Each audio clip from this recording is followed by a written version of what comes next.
Hello and welcome to my virtual classroom and your virtual classroom. I'm Miss Lawson and I am your art teacher for this year. And I created this space for you to help organize some of the content that we'll be covering in class and creating a way that you'll be able to go and revisit some of the things that we cover and get information in one place.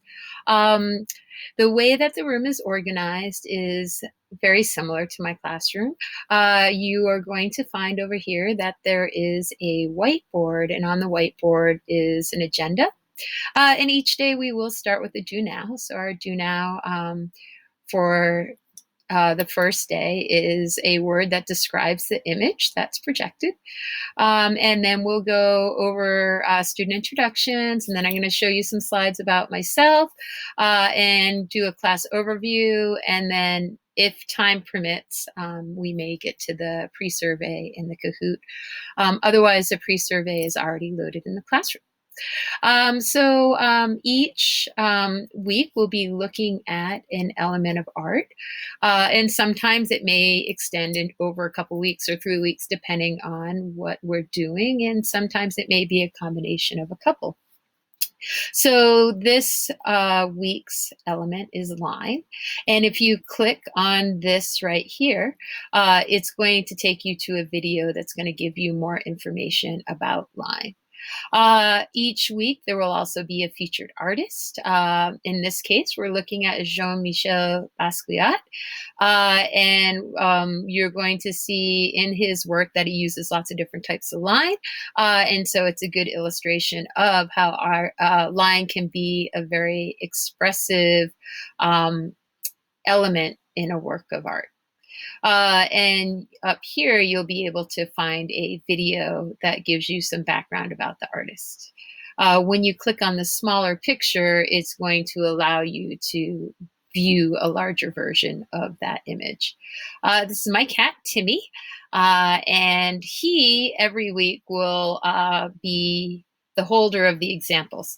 So when you click on that, see examples, it's going to open up a slideshow of what it is that we're working on and give you some visuals to get a better understanding of what it is that we're going to do. Normally in class, I'd have a prototype for you that I'd put up on the board or I'd hand around so that you could get a better understanding of what the end result is going to be. But in this case, I'm going to do it digitally because we're not in the classroom.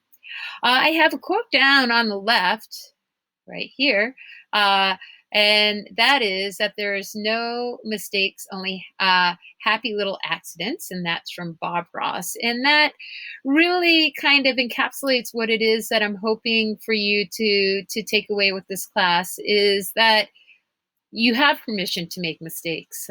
Without experimenting and making mistakes, you're never going to push your practice. That is just something for you to keep in the back of your mind as you're approaching each of the assignments that we do. I'm not necessarily looking for perfection. I'm looking for exploration, experimentation, and revision. And with that comes over here. If you clicked on this, you're going to see a bigger version of it. And then there's a Bob Ross video there for you. But it's giving you some different ideas of what you can do with a mistake rather than recycling that piece of paper, which might be a bit more precious now that we're at home. You don't have as much access to all the paper that would have in the classroom.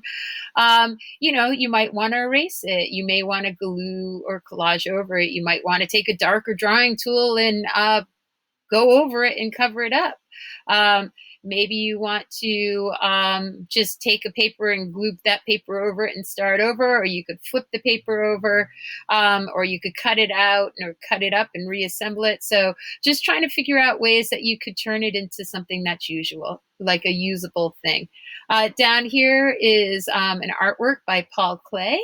He is the artist who said, "A line is a dot that went for a walk." And I feel that this piece really exemplifies that idea, because there are both dots and there are those dots that took that walk to become a line. Up here is Ruben. He's our chameleon, and he's always going to have some kind of a little joke for you. You might think they're funny, you may not, but he'll have them there for you if you want to check it out. And then over here, these are the elements. This is our toolbox, basically. So we have line, value, color, texture, shape, space, and form. And when you click on each of them, it's going to take you to a video that's going to give you a lot of artist examples of how they've applied those elements into their work. And then right here in the center, even though I'm doing it last, that's really where you should start first, because there I will embed whatever it is that you need to understand the process of what it is that I expect you to do. So it'll basically be an overview of what it is that we're working on. So our first art project that we're going to be doing, we'll probably start it on Friday, Thursday or Friday, and that is you're going to be making a self-portrait slide in PowerPoint. And in that, when you click on that, it will go to the instructions and the resources that you'll need to be able to understand what you're going to be doing. So I forgot the 8 studio habits of mind. So the 8 studio habits of mind, those are the skills that you develop when you're practicing the arts.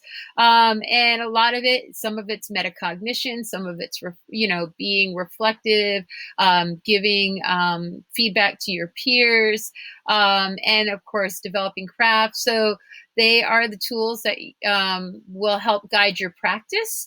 And if you click on that, you're going to go to the slideshow that I've created for you with a voiceover of me elaborating a little bit on them. So I am really excited that we're all going to be in art together, and I look forward to meeting each of you and seeing you express yourself visually.